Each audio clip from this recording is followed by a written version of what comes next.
But first, President Biden is back in the U.S. this morning after a busy week in France that focused on reaffirming America's commitment to its allies and commemorating 80 years since D-Day. Yesterday, the president and first lady capped their trip to a visit to the Aisne-Marne American Cemetery. It's the resting place of nearly 2,300 war dead, with over 1,000 names of the missing inscribed on the interior wall of its chapel. The location saw heavy fighting nearby during World War II, with the chapel itself still bearing a hole caused by an artillery shell, which was left as a reminder of what took place there. The president finished his trip to France by paying his respects to the fallen. Afterwards, he spoke to reporters about the sacrifices those troops made and the importance of standing by allies. They stopped the Germans. They stopped the Germans. And the idea that we were able to avoid being engaged in major battles in Europe is just not realistic. That's why it's so important that we continue to have the alliances we have, continue to beef up those alliances, continue to keep NATO strong, continue to do what we've been able to do since the end of World War II. And so I just wanted them, Jill and I wanted to come and pay our respects. More Marines were lost here than any battle until the middle of World War II. The idea that I'd come to Normandy and not make this short trip here to pay tribute. And it's the same story. Think about it. America showed up. America showed up to stop the Germans. America showed up to make sure that they did not prevail. And America showed. Mr. President, what do you hope Americans take away from you coming on this trip? The knowledge that the best way to avoid these kinds of battles in the future is to stay strong with our allies. Do not break. Do not break. So while President Biden was saluting our veterans over the weekend, attending dinners with important allies, and doing a speech on the world stage, Donald Trump was delivering a campaign speech in Vegas. In sweltering heat yesterday, Trump dealt with teleprompter issues throughout the afternoon, causing him to go off script. He just came up. Are the teleprompters not working, sir? Not even a little bit. Great job. And then I don't pay the company that does it, right? And then I end up with a story Trump doesn't pay. I don't pay contractors that do a job. And that's a job. That's a job. This is the worst border in the history of the world. There's never been, no third world country has a border like that. And no I'll tell you what, and I hope the military revolts at the voting booth. I went to a boat company in South Carolina. The boat, I said, how is it? He said, it's a problem, sir. They want us to make all electric boats. So I said, let me ask you a question. And he said, nobody ever asked this question. And it must be because of MIT, my relationship to MIT. Very smart. He goes, I say, what would happen if the boat sank from its weight and you're in the boat and you have this tremendously powerful battery and the battery's now underwater and there's a shark that's approximately 10 yards over there. By the way, a lot of shark attacks lately. Do you notice that? A lot of shark. I watched some guys justifying it today. Well, they weren't really that angry. They bit off the young lady's leg because of the fact that they were not hungry, but they misunderstood who she was. These people are crazy. He said there's no problem with sharks. They just didn't really understand a young woman swimming now really got decimated, and other people too. A lot of shark attacks. So I said, so there's a shark 10 yards away from the boat, 10 yards, or here. Do I get electrocuted? If the boat is sinking, water goes over the battery, the boat is sinking. Do I stay on top of the boat and get electrocuted? Or do I jump over by the shark and not get electrocuted? Because I will tell you, he didn't know the answer. He said, you know, nobody's ever asked me that question. I said, I think it's a good question. I think there's a lot of electric current coming through that water. But you know what I'd do if there was a shark or you get electrocuted? I'll take electrocution every single time. I'm not getting near the shark. So we're going to end that. We're going to end it for boats. Some would call that completely unfit. to deal with the challenges as the leader of the free world. Just completely unfit. Let's bring in the Rogers Chair in the American presidency at Vanderbilt University, Pulitzer Prize-winning presidential historian Jon Meacham. Not trying to be flip, not trying to be funny. That was just disturbing and kind of crazy talk of a guy who did not know what to say when his prompter failed. Compared to President Biden, like his policies or not, Jon Meacham explained the split screen that is America's choice today. It's very clear. I mean, there's not a lot of mystery here. We have a president who is trying to maintain and strengthen a post-World War II order that, for all of its imperfections, has prevailed in a largely peaceable way since those men took the beaches at Normandy and went to Berlin, prevailed in the Pacific. President Truman, in a surprising turn, most people didn't know who he was when he became president in April of 1945, grows in the job in a remarkable way, establishes NATO, establishes the Marshall Plan. And here's a branding question. Harry Truman told George Marshall, reportedly, that if he called it the Truman Plan, nobody would support it. So they should call it the Marshall Plan. There was a kind of humility there, a kind of a sense that you had to put the good of the country above your personal good. And if anybody has any doubts about this, I don't quite know what else to tell them, except to do what you just did and show that we have a choice here between a president who thinks about the American people first and a former president who thinks largely, if not entirely, about himself. So that's, Katty Kay, kind of the concern here in the United States is there is so much material to work with over the weekend between these two choices. One on the right who promises to be a dictator, who promises to exact retribution on anybody who made him angry or held him accountable. And one on the left who, again, you may not agree with his policies and his legislation, even though he has accomplished more than most modern, if not all modern American presidents. He endorses democracy. He agrees with democracy. He wants to preserve our democracy. There's the choice. We've heard it a million times. And yet, Katty, and I have to say it because a lot of people are influenced by what they watch on Fox News, and I watch the Sunday shows. And there's all this material. There's this craven speech in Nevada in the sweltering heat where he flippantly talks about a woman who lost her leg in a shark attack, and he makes it fodder for his speech. Let's not even begin with the J6 hostages. He calls them hostages at a time, actually, where there are hostages being held in one of the two major wars that President Biden is dealing with. Israeli hostages, some of them Americans, who are being tortured and truly held captive. But he wants to say the people who defecated on the Capitol, broke in, broke windows, ran through the halls, talked about killing Nancy Pelosi and Mike Pence, those people who are being held accountable for their crimes by courts through the law, he wants to call them hostages. It's sick. It's depraved. I don't need to say, some say it is. It is depraved. And yet on Fox News, I watched a segment about whether or not Trump would be a dictator. And after running a number of sound bites of people concerned about things he has said, because he promises to do things that are like acts committed by a dictator, or even says he will be one.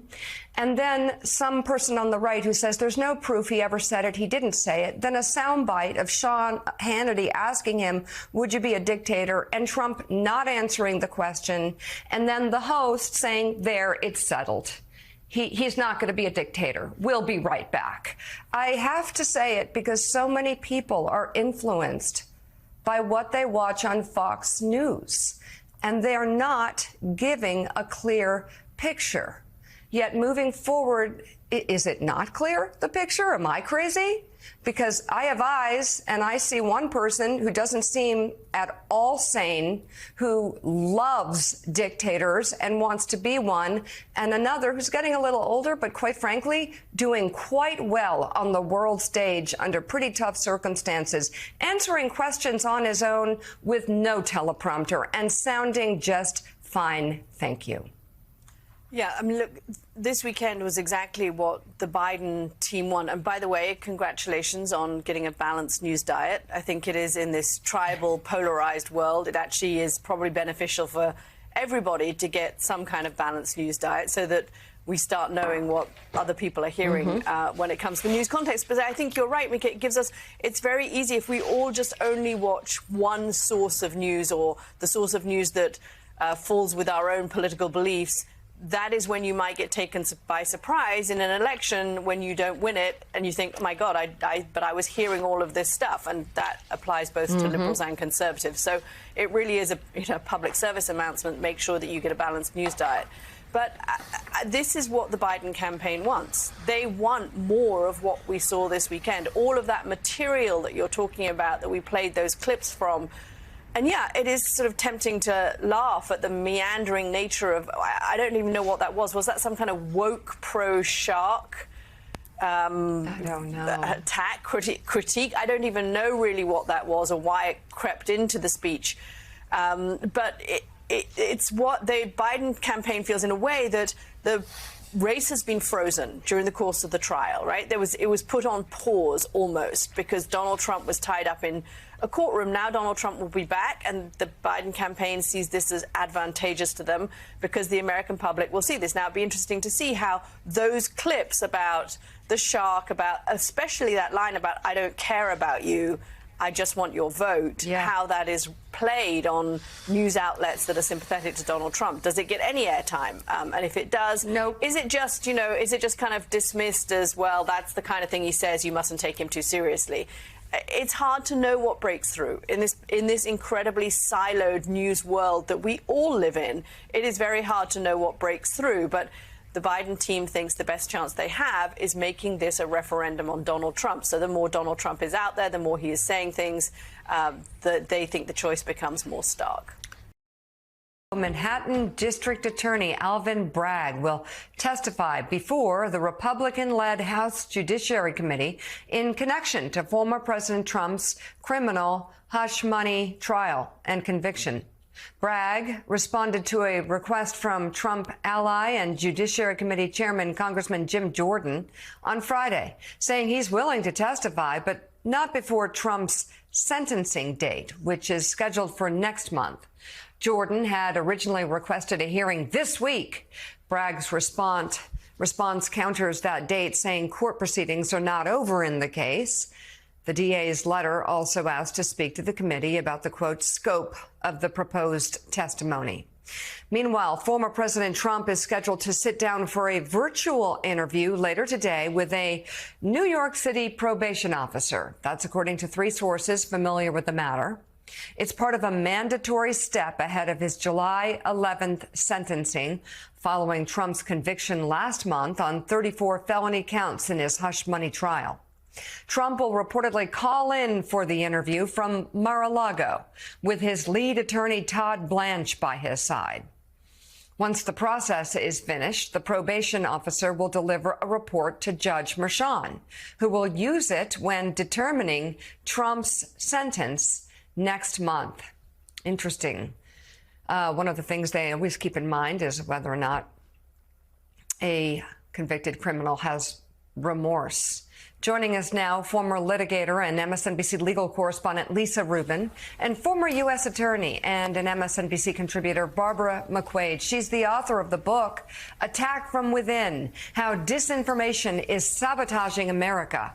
Also with us is special correspondent at Vanity Fair and the host of the Fast Politics podcast, Molly Jong-Fast. She's an MSNBC political analyst, and we'll get to her powerful piece about the Hunter Biden trial in just a moment. Lisa, with all your time in the courtroom, I want to start with you about this hearing today. Is this as simple as every American who's convicted of a felony, a convicted felon, I guess, ultimately on sentencing day, have to go through a meeting like what President Trump is going through today. Can you lay it out for us? And do you think single one that he will express remorse, and would that matter to the judge? Well, let's start, Mika, at the back half. Will he express remorse? I think the answer has to be no. This is a person who continues to say that the trial was rigged, that the judge is corrupt, and that there was no crime, including that there was no crime even specified by the DA. You and I know that not to be true. So I don't expect to hear any statement of contrition or remorse from former President Trump. And that is a factor that will go into this pre-sentence investigation report by the New York City Department of Corrections and Probation. That having been said, this is a process that all criminal defendants go through prior to their sentencing. Donald Trump is no exception. What makes this unusual is that the interview is happening virtually, but the regulations here provide for virtual interviews in circumstances like this, where, for example, courtesy to the court and all of the precautions that would need to be taken for him to come and visit the Department of Probations, all of those things would really be unnecessary and costly for New York City, which has already incurred the cost of this trial. That's why the interview is happening virtually. It's also unusual for an attorney to be present, but as you know, Judge Merchan gave Todd Blanche his express permission to be present with former President Trump at Mar-a-Lago when the interview is held later today. So, Lisa, let's get you in on a sort of an odd development that happened during the case. On Friday, the judge, Merchan, sent a letter to both parties in the trial alerting them to a Facebook post that had been made at the end of May, allegedly says, I'll read it, "My cousin is a juror," and says Trump is getting convicted. Thank you, folks, for all your hard work. Now, that post has since been deleted. We should also note that NBC News has not identified the poster or the validity of the claim. So we don't even know if this is really, if it's real. But that has not stopped the Trump and his allies from seizing upon it, suggesting the fix was in, it wasn't a fair trial, they'll be part of their appeal, et cetera, et cetera, et cetera. So walk us through, what do we know about this, and could it actually have any kind of impact? So let's start with, could it have any impact? If it were real, there are provisions where you can move to set aside the verdict under New York law. The only remedy for that, where conduct or juror misconduct is concerned, is to have a new trial. And what you have to show is that the juror misconduct or communications would have had a substantial impact, or even could have had a substantial impact on the outcome of the trial. But let's move backward from there for a second, Jonathan, to what we actually know about this situation. There's no question in my mind that Judge Merchan made this information publicly available because he knew that once he notified the parties, if he didn't control that public access, somebody else was going to. Based on screenshots that were taken of this poster's comments, and I should note, they made this comment more than once, it seems dubious that this person is related to a juror, much less that the person is really having any information related to the jury at all. In fact, the person's bio says that they are a professional expletive poster, that they take a lot of joy in trying to mix things up online, so to speak. That hasn't stopped the Trump campaign from shouting mistrial, as former President Trump did on one of his Truth Social posts. Do I expect that they will try and delay proceedings by demanding an investigation into who this person is and whether any of the jurors had conduct with this person? Absolutely. Do I expect that it will succeed? Absolutely not. And that's why I said on Friday, when this information became available, if this person actually knows a juror, this is unbelievably bad. If this person is just trying to create mischief, that's even worse, because they will have succeeded in derailing some of these proceedings without knowing anything at all, without having any legitimate impact on the process, and just trying to throw a bomb, metaphorically, into the process that has to continue and play out. His rally in Las Vegas yesterday, Donald Trump once again suggested he would pardon the January 6th insurrectionists in a second term, whom he called hostages and victims and warriors. He also accused the Capitol Police, who were brutalized during the attack, of setting up the rioters to be arrested. We're going to do a lot of things. We're going to look very strongly at J6. Those people, there has never been people treated more horrifically than J6 hostages. Those J6 warriors, they were warriors, but they were really more than anything else. They're victims of what happened. All they were doing is protesting a rigged election. That's what they were doing. And then the police say, go in, go in, go in. Go on in, everybody, go on in. What a setup that was. What a horrible, horrible thing. As for what actually happened on January 6th, unaired footage we just obtained from congressional sources shows top Democratic lawmakers questioning the whereabouts of the National Guard during the January 6th Capitol attack. As the Capitol was being overrun, then House Speaker Nancy Pelosi grilled her chief of staff about the situation as they were evacuated for their safety. Take a look. You're going to ask me in the middle of the thing when they've already breached the inaugural stuff that should we call the Capitol Police? I mean, the National Guard? Why weren't the National Guard there to be? The footage also shows Pelosi and Senate Democratic leader Chuck Schumer at Fort McNair speaking on the phone with then Army Secretary Ryan McCarthy and later Washington Mayor Muriel Bowser about the status of their request for help from the National Guard. Secretary McCarthy and Senator Schumer, we're at Fort McNair. Do you know what's going on? Okay, well, D.C. has requested the National Guard, and it's been denied by DOD. I'd like to know a good goddamn reason why it's been denied. We need them fast. We've all had to, I've never seen anything like this. We're like a third world country here. We had to run and evacuate the Capitol. They have not denied it. I spoke to the Secretary of the Army. He's given the full okay to give the National Guard. He said it was not denied. I'm going to call up the effing Secretary of DOD. We have had some mixed messages about national response of your request or our request as well for the National Guard to move in. Okay, if I could, Madam Speaker, let me just give you a rundown. Your chief, the United States Capitol Police, sent a request for National Guard support probably more than an hour ago. I thought there was some resistance from the Secretary of the Army folks to deploy uniformed Guard personnel on the grounds of the Capitol. It took more than 3 hours for the National Guard to arrive to that chaotic scene, to that riot, to the attack on the Capitol. According to Politico, 4 former members of the Guard described a frustrating experience of being prevented for hours from being able to respond, and recounted senior Army officials expressing concern about the optics of deploying the Guard. But they saved their fiercest criticism for McCarthy, Kevin McCarthy, who they described as,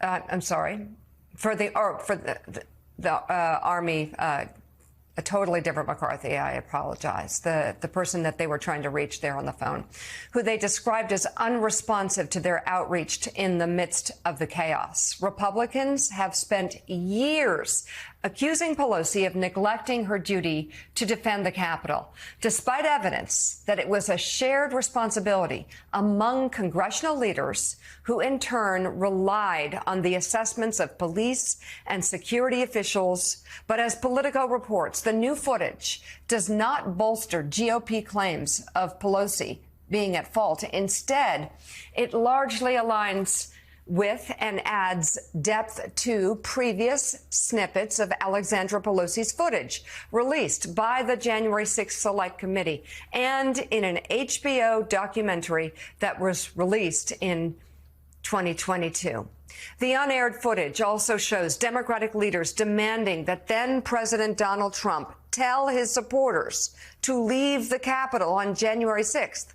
Here is Pelosi and Schumer speaking by phone with then Acting Attorney General Jeff Rosen. Why don't you get the president to tell them to leave the Capitol, Mr. Attorney General, in your law enforcement responsibility? A public statement, they should all leave. He is saying, his tweet said, we are for peace. No, law and order. Law and order. Yeah. Why don't you get him to make that statement? Would you do that?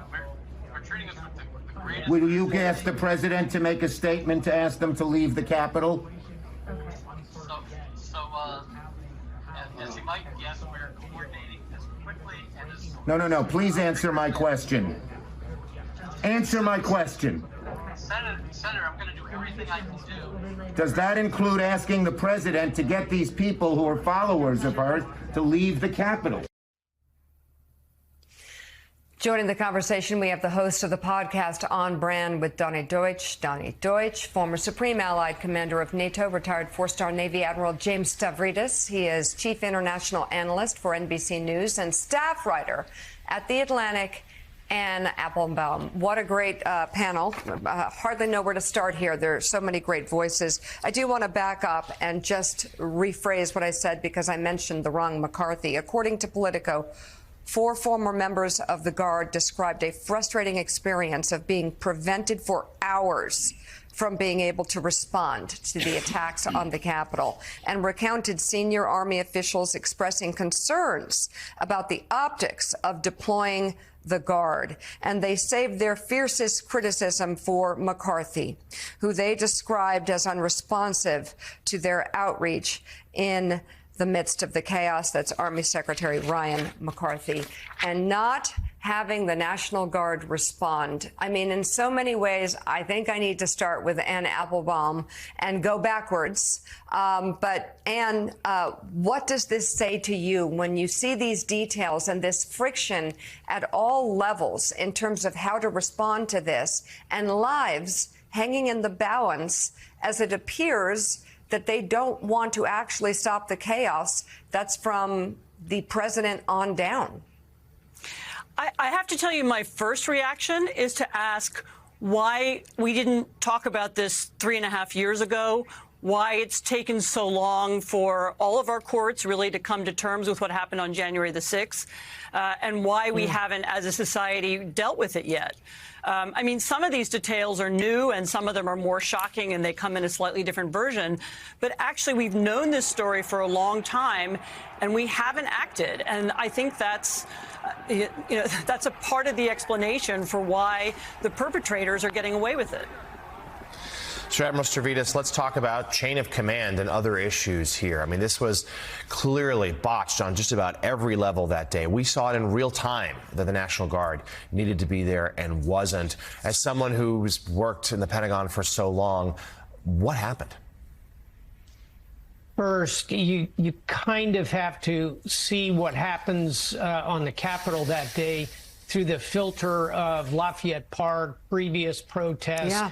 The Pentagon did not take the lessons learned that they should have out of that series of events.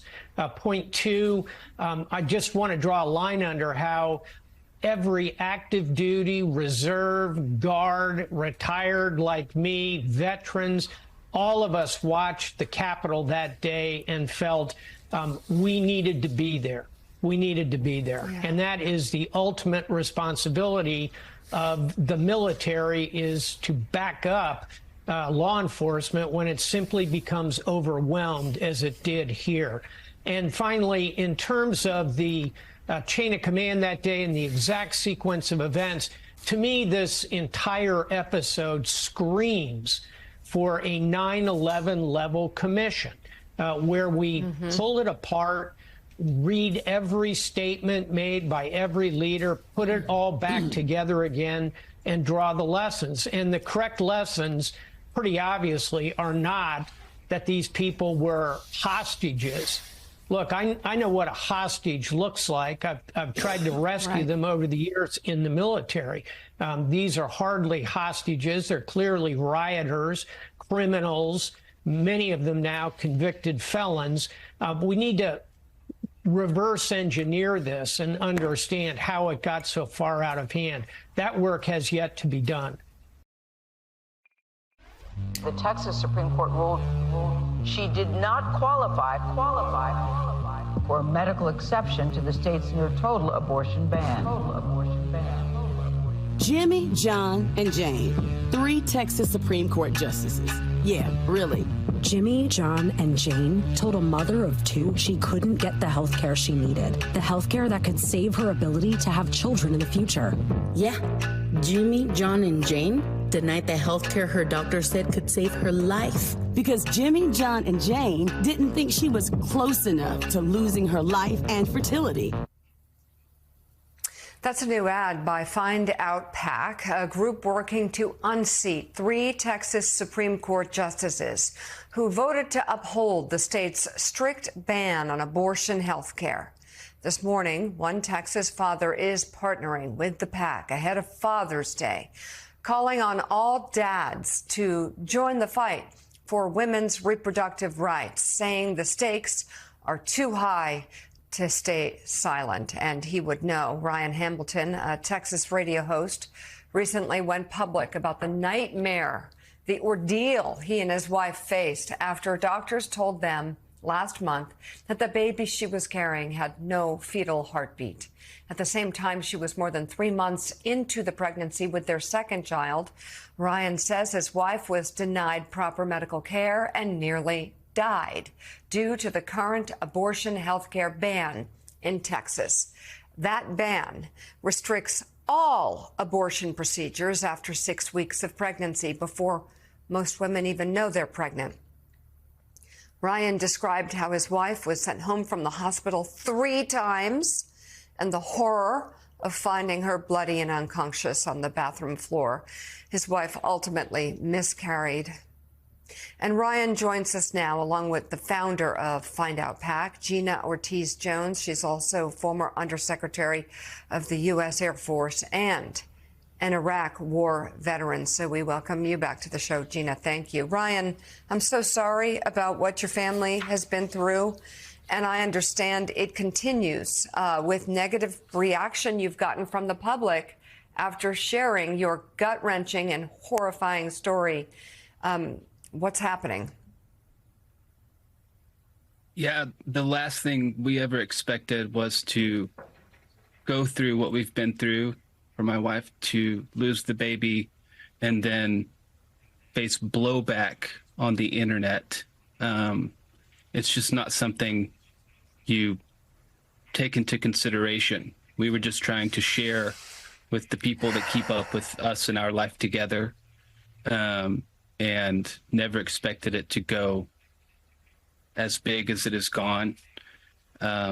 It's an insane level of hate and just kind of ignorance from these people that are saying they're conservative Christians, but in our experience so far, there has been nothing conservative or Christian about the way that they're acting. It's really, really terrible. You know, what makes it more terrible, if that's possible, is the case of what your wife went through, what your family has endured, is exactly the example why abortion is health care. That you need Agreed. These procedures to save a woman's life, especially when a fetus has no heartbeat. You don't let her bleed out in her house, sterilize her, and hope that she survives when you have the ability medically to save her life with abortion health care. Abortion health care. Abortion is health care. And they don't want to admit it. And they hide behind religion. Let me tell you, that religion does not stand up for what they're saying. That's a whole nother segment. But I have to say, the lie is deep. The lie is deep that you're hearing from the Christians in your life, or the Christians on the internet. Gina, tell me about the PAC, because I have noticed, I love this outreach to fathers. I have noticed in the past few years that men are becoming increasingly aware and supportive of this issue, and that they see clearly that abortion is health care. They understand that the women they love, whether it's their mothers, their sisters, their wives, if it's young men, need access to these options. So how are you reaching out to fathers, and how has the response been so far? Well, Mika, good morning, and thank you for having us on. And, you know, the courage of Ryan and the courage of folks like Amanda and Lauren, plaintiffs in the other case in which the Texas Supreme Court also ruled against them, shows why it's so important that we have a different bench. We are not going to have different outcomes in our state unless we have different judges on the Texas Supreme Court. And yes, men are also rightly recognizing that very simple fact. And certainly, you know, this is not only an attack on a woman's reproductive freedom, but certainly, as Ryan has laid out, an attack on his family. And certainly the response that they have shown, an attack really on a woman's freedom, on a family's freedom to family plan, but also, you know, the basic freedom that everyone in this country expects, which is the ability to listen to their doctor. These Texas Supreme Court justices are not doctors. They're partisan elected officials. And for them to say that they know more than Ryan's wife's doctor is outrageous. But again, we can fix that come November by flipping these 3 seats and putting our state on the right path. I think it's important to understand that, you know, in Texas we don't have a formal ballot initiative, but holding these 3 justices accountable for what they have done, for what that bench has done, and what they are very likely to do, Mika. I mean, there is nothing to suggest that the Texas Supreme Court, as partisan as they come, all 9 Republicans, would act in any way differently than the Alabama State Supreme Court, which has gone after IVF. And these folks, I mean, less than 2 years from the anniversary of the fall of Roe, they are already talking about going after birth control. And we know exactly where this Texas Supreme Court would land on that issue. They have shown themselves, they have shown the real threat that they pose to reproductive freedoms in this country. And I think what's also important, Mika, sometimes it's lost in this, is that Texas was a post-Roe state before Roe fell. Right. Texas writes the playbook for the rest of the country. We had a 6-week abortion ban, no exceptions for rape or incest, for almost a year before Roe fell. So it is really important what is happening in Texas based on what that bench allows the Texas Supreme Court, because it doesn't only affect Texas, it affects the entire country. So www.findoutpac.com is where folks can go to learn more and to make a contribution. Turning back to politics and the decision to not support Donald Trump for president, that has left some Americans feeling alienated by their churches. New York Times opinion columnist David French has a new piece out entitled "The Day My Old Church Canceled Me Was a Very Sad Day." And in it he writes this: "This week, the leaders of the Presbyterian Church in America will gather in Richmond, Virginia for their annual General Assembly.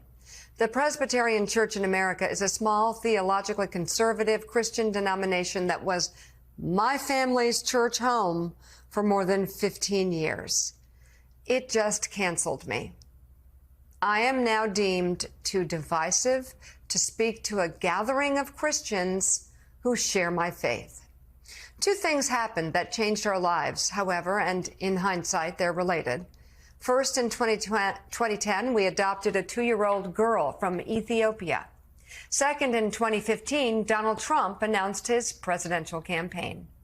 I was a senior writer for National Review at the time, and when I wrote pieces critical of Trump, members of the alt-right pounced, and they attacked us through our daughter. We turned to our church for support and comfort. Our pastors and close friends came to our aid, but support was hardly universal. The church as a whole did not respond the way it did when I deployed. Instead, we began encountering racism and hatred up close from people in our church and in our church school. And David French joins us now, along with the president of the National Action Network and host of MSNBC's Politics Nation, Reverend Al Sharpton. David, your church, what are the values it's based on? Can we refresh our memory? Yeah. You know, I tell you what, I've never seen anything like it. I've seen political divisions in church where, you know, there are Republicans and Democrats, and I had spent, you know, much of my life worshiping alongside Democrats. And when I came out against Donald Trump all the way back in 2015, I knew there would be some disagreement. I did not expect anything like we encountered. Now, look, our pastors, our close friends, They were not tolerating any of that racism or political intolerance. But it became part of the constant drumbeat of our lives. You could not any longer go to church and assume you weren't going to be confronted by someone angry. And then my daughter encountering and my kids encountering this incredible up close and personal racism at the school attached to our church. It just became incredibly difficult to sustain living in that environment. Again, there were many people who were great, but this combination of the devotion to Trump combined with the unearthing of a lot of the racism that was already in the denomination but had been given new life in this moment made it just unsustainable to stay. And then, we saw the denomination invite me back to speak, to share how we responded to some of these really, really polarized moments. And then the far right attacked, and within days I was canceled. I'm just taking a moment to take that in because it's so deeply, deeply depressing. And Reverend Al Sharpton, I think this is a perfect conversation for you and David. Maybe you're on very different sides of the political spectrum on some issues. But here, I think we all can agree that the church is kind of the sacred place to put aside all differences and to celebrate humanity. No, I think the church must do that. And I think the church is also a place where we can have grown folks debate on the issues we disagree with in the right setting, certainly not in worship service where we should all come together, but in certain settings. And though David and I may disagree politically, when I read his article, and I did, it made me also think about the history where you have churches that supported segregation and supported slavery. But then you had churches that were on the front lines of the civil rights movement. And even in the black church, I've had to fight with ministers I've known since I was a boy preacher when I came out for LGBTQ rights. So it goes on both sides.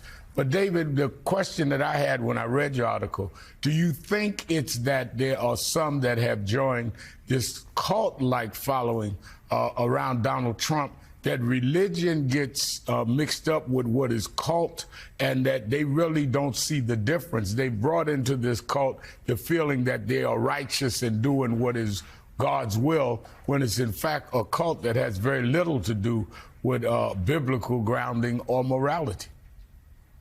Well, there's two things happening at once. On the one hand, you have a bunch of people in the church who literally believe that God chose Trump for this moment to save America. They will say he's God's very unlikely vessel for saving America. So if you're opposing Trump, you're opposing the chosen one.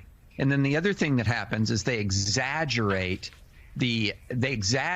all of the darkness of the other side. So what they then say is, look, Trump is the chosen one, and then the other side, the Democrats, are just pure evil. And so you even have in many churches a bunch of people who will say, you just cannot be Christian and Democratic. You can't be Christian and a Democrat at the same time. It's just not possible. And so that exerts an incredibly powerful pressure on people in the church, because there's Donald Trump, the chosen one, against this other side that's allegedly so bad you can't even be Christian and support it. And so you begin to see the social pressure that is put on people to conform, and why when somebody dissents and they say, no, I don't agree that a three-time married adulterous guy who was just convicted of crimes related to paying hush money to a porn star is God's chosen one to save America. When you don't agree with that, you're actually seen as an enemy of God. You're seen as an enemy of the United States at the same time. And that social pressure is just extraordinary. Well, for whatever it's worth, when you look at the evidence that was put out for Donald Trump's criminal hush money trial, the evidence is very clear. A jury of his peers, 12 jurors, alternates, convicted him of the felony counts, fraudulent business records, and the witness who testified made it very clear that she was there at the time that the alleged event happened. All of those things are pretty much backed up by evidence. And I think the problem when you look at Christianity and you look at what people look for when they go to church as church-going faithful is not what did he do? What did she do? It's, are you remorseful? Do you ask for God's forgiveness? The thing about Donald Trump, David French, is that he has no remorse. He does not need forgiveness. He probably will go to his sentencing, and when he's asked to speak, he will not show remorse. He doesn't have any. That's what's missing from this human being in every facet of his life. It's not that anyone else is better than him. It's that he does not know how to show remorse and ask for forgiveness. It's beyond me. I've never met anybody like this. Well, you know, what's incredibly sad, all of that you said, Mika, is absolutely true. But what's even sadder is that Trump, who has this giant Christian base, this giant, a giant segment of the American church is backing him, and he has no power unless they back him. You know, what's particularly sad is you're talking about how this whole concept of repentance, that is so fundamental to the Christian faith. It's absolutely fundamental. So fundamental. But they still think he's the chosen one, even though, let's just go through some of the recent lists from the last year. He's been found responsible for sexual abuse. He's been found liable for defaming a victim of sexual abuse. He's been found responsible for hundreds of millions of dollars worth of fraud.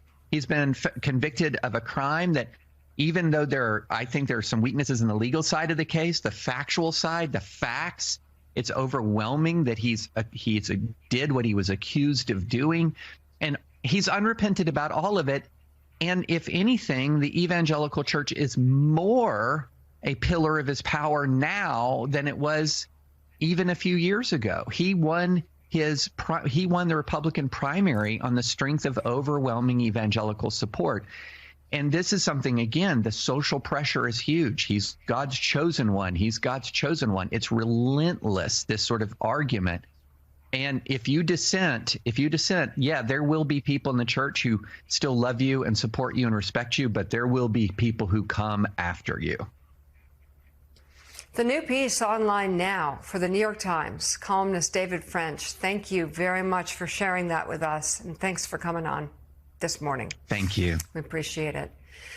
And coming up next, AI. So, Molly, Trumpers and Republicans actually holding office in Congress, they love this story. They love going after Hunter. They actually screamed at him nasty things when he walked into a hearing room, acting like eighth graders. I mean, really badly, poorly behaved eighth graders. And that they love to sort of go after Hunter and equivocate with this versus Donald Trump's trial.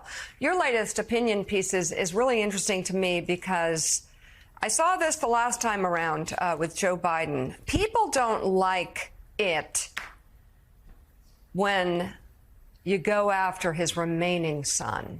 They like Joe Biden overall. They think he's a nice guy. And going after the remaining son didn't seem to fare well for those who were trying to do it. But you write this, Republicans going after Hunter Biden for his addiction are playing a dangerous game. And in it, you write in part this. Fox News, The Five co-host Jeanine Pirro reportedly complained about 8 jurors who have someone in their family who's had a drug or alcohol addiction problem or someone who died from alcohol or addiction. So they picked a jury who is sympathetic. And herein lies the problem with the ongoing Republican attack on Biden. Seating jurors who have experiences with addiction to various degrees does not make a jury sympathetic. It makes it informed. Addiction is a disease. People who struggle with addiction are sick, not bad. Republicans going after Hunter Biden for his addiction in this way is a dangerous game. More people than you think are affected by alcoholism and addiction, and shaming the family of the addict is neither productive nor grounded in any basis of efficacy. And Molly, if you could talk a little bit more about this, it seems to me that it would be very hard to find a jury that has been untouched by addiction completely.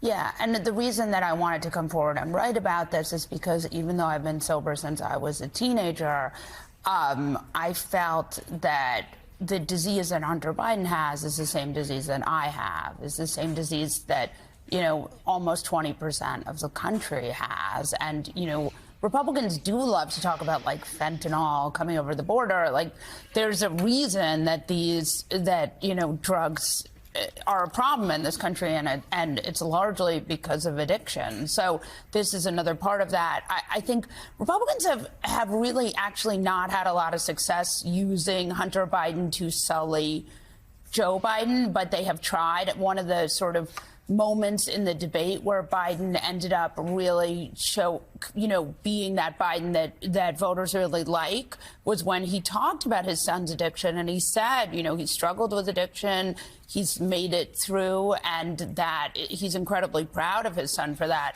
And look, I came forward partially because I wanted to destigmatize this, and I feel like, you know, a lot of time, for a long time, alcoholism and addiction was this terrible secret we didn't talk about. I feel like for me, because I've been sober since I was a teenager, I have this ability to talk about it in a way that's a little bit removed from the disease. And so I always try to say that I have suffered from this disease, and I continue to suffer from it. And when I saw that text that Hunter sent to his then girlfriend, and he said, you know, I'm an addict and I'll always be an addict.